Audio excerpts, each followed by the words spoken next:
আমি না রোজা রাখছি, এটা কি কাম হলাম দেখছে না কেউ?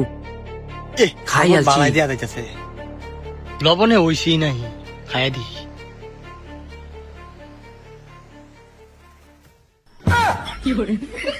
আমি না রোজা, ইফতার টাইম হয়ে যাচ্ছে, শশা খাতে এতক্ষণ লাগে? আরে আরে টনি আছে।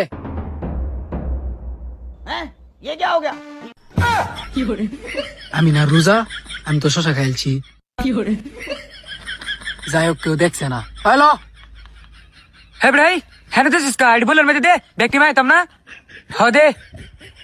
ওই তাড়াতাড়ি মায়া শেষ কর, মুনাজাত ধরা মাদানা সময় হয়ে যাচ্ছে, তাহলে মুনাজাত ধরি হেলাই। ভাই, জীবনের পয়লা রোজা রাখছি, মুনাজাতটা একটু ভালো মতো ধরিস। আল্লাহ গো, এই কচি কাঁচা যুবকের মনের আশা তুমি পূরণ করিয়া দিও। আমিন। আল্লাহ, এই কচি কাঁচা যুবক গুলা সারাদিন না খায় তোমার ইবাদত করে। আল্লাহ, তুমি যাতে তাগর ঈদের পরে বেড়াও। আমিন। হুরু আজান দেনা কাউনো। সময় কাজন তো দিবই, মোনাজাত কর। আচ্ছা ধরুন মুনাজাত। ইয়া আল্লাহ, আল্লাহ রস্তে কয়টা ভিক্ষা দেন।